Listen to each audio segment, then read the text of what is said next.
5 ივლისს მოლდოვის დედაქალაქ კიშინიოვში ევროკავშირის და მოლდოვას სამიტი გაიმართა, რომელშიც მონაწილეობდნენ ევროკომისიის პრეზიდენტი ურსულა ფონ დერ ლაიენი და ევროკავშირის საბჭოს პრეზიდენტი ანტონიო კოშტა. Madam President, dear Maya, thank you first of all for hosting us in the beautiful city of Chisinau. ეს სამიტი მოლდოვასთვის წარმოადგენდა ერთგვარ კომპენსაციას, რადგან ევროკავშირის ბოლო სამიტზე ვერ იქნა მიღებული გადაწყვეტილება მოლაპარაკებების დაწყების შესახებ. მიუხედავად იმისა, რომ ევროკავშირმა მოლაპარაკებები კიშინიოვთან ჯერ კიდევ 2024 წლის ივნისში გახსნა.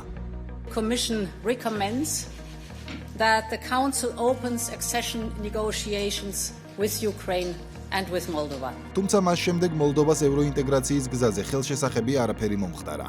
მოლდოვის ხელისუფლების იმედგაცრუების გადასაფარად ევროკავშირი მოლდოვის სამიტი დაიგეგმა. ევრობიუროკრატების კიშინიოვში ჩასვლა კიდევ ერთი მნიშვნელოვანი გარემოებით იყო განპირობებული. სექტემბერში მოლდოვაში საპარლამენტო არჩევნებია ჩანიშნული. მაია სანდუს სუსტი პოზიციების გათვალისწინებით, ევროკავშირი მისთვის არასასურველი შედეგების თავიდან აცილებას მოლდოვის მოსახლეობის ევროკავშირში გაწევრიანების და საოცნებო მომავლის დაპირებით ცდილობს.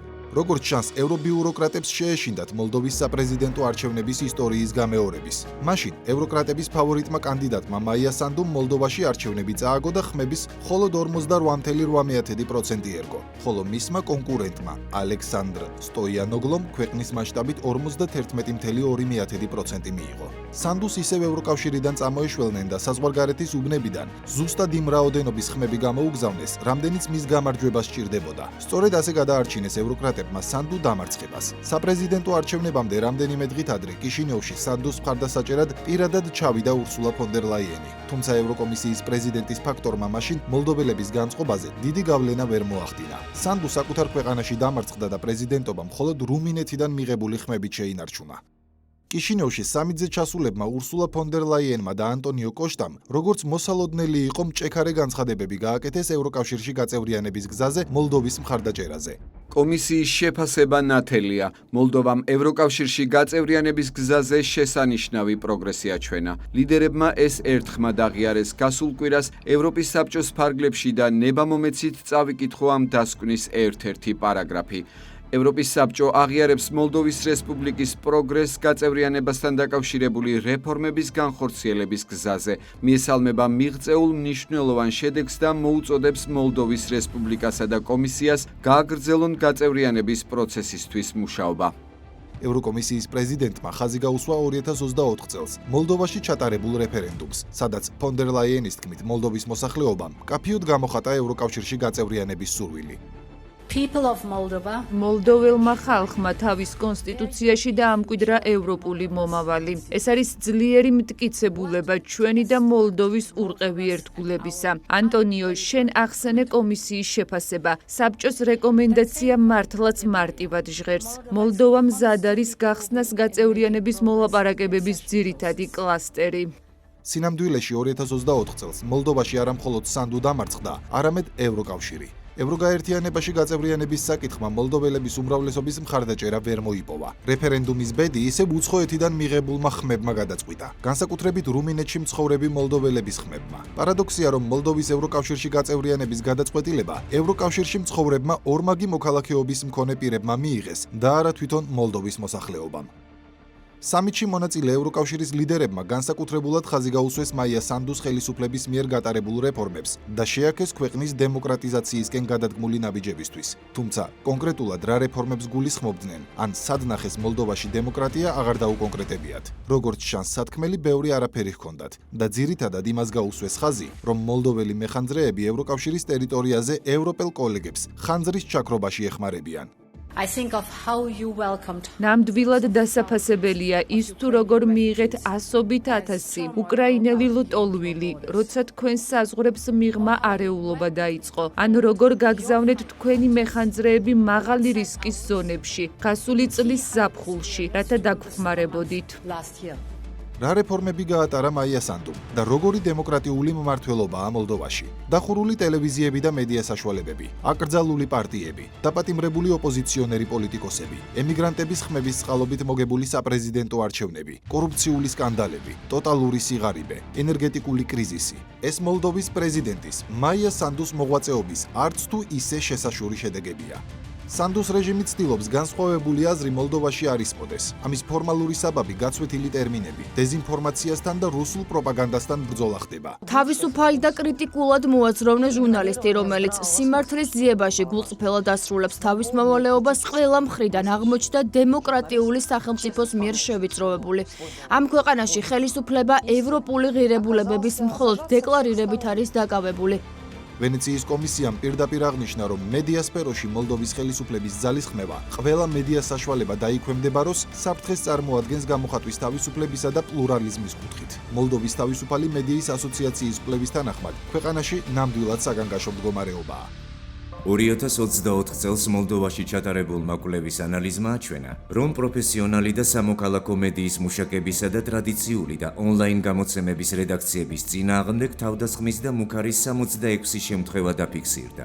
კვლევის მონაცემები შეგროვდა ღია წყაროების კონტენტ ანალიზის გამოყენებით რუმინულ, რუსულ და ინგლისურ ენებზე. მედიის თანამშრომლებზე თავდასხმების 1/3 მოხდა საპრეზიდენტო არჩევნების და მოლდოვის ევროკავშირში გაწევრიანების შესახებ საკონსტიტუციო რეფერენდუმის კამპანიამდე და მის დროს. თუმცა სანდუს ხელისუფლებისთვის მიუღებელი მედიის დევნა მოლდოვაში ახლა არ დაწყებულა. ჯერ კიდევ 2024 წლის ივნისში მოლდოვას ხელისუფლების გადაწყვეტილებით დამატებით კიდევ 5 სატელევიზიო არხი დაიხურა. დამატებით, რადგან 20-მდე ოპოზიციური არხი მანამდე დაიხურა. Stop Media ბანის ინფორმაციით, 500 ჟურნალისტი და ტექნიკური პერსონალი სამსახურის გარეშე დარჩა, მოსახლეობა კი ინფორმაციის გარეშე. ასეთი ზომების მიღება 2022 წლის შემდეგ დაიწყო, როცა ხალხი ქუჩაში გამოვიდა და მაია სანდუს გადადგომა მოითხოვა. ეს იყო პროტესტი ქვეყანაში არსებული მაღალი კორუფციის, გაუსაძლისი სოციალური პრობლემებისა და ცუდი კრიმინალური ვითარების გამო. პასუხად კი ხელისუფლებამ ოპოზიციურ მედიას ჩაუხშო ხმა. კორუფცია სერიოზულ გამოწვევად დარჩა. უსახსრობა და უმუშევრობა ხალხს აიძულებს ქვეყნიდან გაიქცეს. ქვეყნის მოსახლეობის 1/3 სიღარიბის ზღვარს მიღმა ცხოვრობს და სანდუს მმართველობის პერიოდში ეს მაჩვენებელი მხოლოდ იზრდებოდა. ბოლო რამდენიმე წელია მშპ ქვეყანაში ვერ იზრდება. კორუფციის დონე კი თითქმის ისეთივე მაღალია, როგორც სანდუს მმართველობამდე. არადა მაია სანდუს ერთ-ერთი მთავარი დაპირება კორუფციის დამარცხება იყო. კორუფციის აღქმის ინდექსით საქართველოს მოლდოვას საგრძნობლად უსწრებს 20 პოზიციით, ისევე როგორც თლიანი შიდა პროდუქტის ზრდის ტემპით და სხვა მნიშვნელოვანი მაჩვენებლებით. აქ უკვე ყველაფერი იკეტება. იხურება სკოლები. ქარხნებიც კი არ გვაქვს. არაფერს ვაწარმოებთ. ამიტომაც ყველა სამუშაოდ უცხოეთში მიდის. არაფერი შეცვლილა. რასაც ხელისუფლება გვპირდებოდა, არაფერი შეცვლილა. უკეთესობისკენ ცვლილებებს ვერ ვატყობ. სანდუს ავტოკრატიული რეჟიმისა და ქვეყანაში არსებული ეკონომიკური სიდუხჭირისა თუ კორუფციის გამო ქვეყნიდან მოსახლეობის მასობრივი გადინება მიმდინარეობს. 2023 წლის მონაცემებით მოლდოვის მოსახლეობა 2.5 მილიონს შეადგენდა. 2024 წელს მიგრაციის მაჩვენებელი წინა წელთან შედარებით თითქმის 46%-ით არის გაზრდილი. უპერსპექტივობის გამო ქვეყანას განსაკუთრებით ახალგაზრდები ტოვებენ. აღმოსავლეთის სწავლების ცენტრმა მოლდოვას გაქრობის პირას მყოფი ქვეყანა უწოდა, რადგან მასობრივი მიგრაციას თან ერთვის დემოგრაფიული პრობლემები. 2004 წელს მოლდოვის მოსახლეობა 3.38 მილიონს შეადგენდა, 10 წლის შემდეგ კი მხოლოდ 2.4 მილიონს, ანუ მილიონით ნაკლებს. მოლდოვაში ტოტალური უიმედობაა, ხალხს უკეთესი მომავალი სურს, ამიტომაც იქ ანტისამთავრობო დემონსტრაციები ხშირად იმართება. მაია სანდუ ქვეყანაში არსებული პრობლემების მოგვარების ნაცვლად საპროტესტო ხმების ჩახშობით და პოლიტიკური ველის მოსუფთავებით არის დაკავებული. 2023 წელს მოლდოვაში უკვე აკრძალეს მსხვილი ოპოზიციური პარტია შორი. ბრალდება ბანალურია და ხშირად გამეორებადი რუსეთთან კავშირი, მაგრამ სანდუს რეჟიმმა ეს არ იკმარა. მოლდოვის პარლამენტმა სპეციალური შესწორება შეიტანა კანონში, რომლის თანახმადაც ყველა ის პირითუ პარტია, რომელიც უკვე აკრძალული პარტიების საქმიანობას გააგრძელებს, ირიბად, ასევე აიკრძალება. შესაბამისად შეგვიძლია ვივარაუდოთ, რომ ბლოკი გამარჯვებაც უახლოეს მომავალში აიკრძალება. სულ ცოტა ხნის წინ გაგაუზიის ავტონომიური ოლქის კანონიერი ხელმძღვანელი ევგენია გუცული დააკავეს კიშინოვის აეროპორტში, როდესაც ის სტამბულში მიემგზავრებოდა. პოლიტიკური ოპონენტების დევნის პროცესში სანდუმ კონსტიტუციაც კი დაარღვია. გაგაუზიის ოლქის ხელმძღვანელს კანონმდებლობით მთავრობის შემადგენლობაში პოსტი ეკუთვნის, თუმცა სანდუმ მოლდოვის კონსტიტუციის სრული იგნორირებით ევგენია გუცულს არ მისცა უფლება დაეკავებინა კანონმდებლობით განსაზღვრული ადგილი. ის კორუმპირებულ დაჯგუფებას წარმოადგენს და ჩემი აზრით ასეთი ხალხი მთავრობის ევროპაში არ უნდა იყოს. ეს ჩვენი ქვეყნის ინტერესების საწინააღმდეგოა და რისკის შემცველია. ეს თქვენი მოსაზრებაა, მაგრამ არსებობს კანონი, რომლის თანახმადაც ის სამართლიანად არჩეულია. მე არ გეთანხმებით, რომ ის სამართლიანადაა არჩეული და პროკურატურაში საქმეა მის წინააღმდეგ. ანუ თქვენ მას არ ამტკიცებთ, რადგანაც პროკურატურას ელოდებით და ეს კანონის დარღვევა არაა თქვენს მხრიდან. მათ განცხადება საკონსტიტუციო სასამართლოში გააგზავნეს. ვნახოთ რა სიტყვიან. მაგრამ თქვენ რომ გუცულს თანამდებობაზე არ ამტკიცებთ, ეს თქვენი მხრიდან კანონის დარღვევა არაა? მე მგონია რომ არა. ასე ნებისმიერ შეუძლია თქვას, რომ არ იქნება კანონმორჩილე. ახლა კი საქმე მის დაპატიმრებამდეც კი მივიდა. გუცულმა მის დაკავებას აბსურდული უწოდა, ხოლო ბრალდებას პოლიტიკურად მოტივირებული. ის თვლის, რომ მისი დაჭერა მაია სანდუს პირადი გადაწყვეტილებაა. გაგაუზიაში საპრეზიდენტო არჩევნებში სანდუმ ხმების 3%-ზე ნაკლები მიიღო. სწორედ ეს გახდა მისი ლიდერის სამიზნეში ამოღების მიზეზი, თორემ ოფიციალურად მასაც რა თქმა უნდა რუსეთთან კავშირს ედავებოდნენ.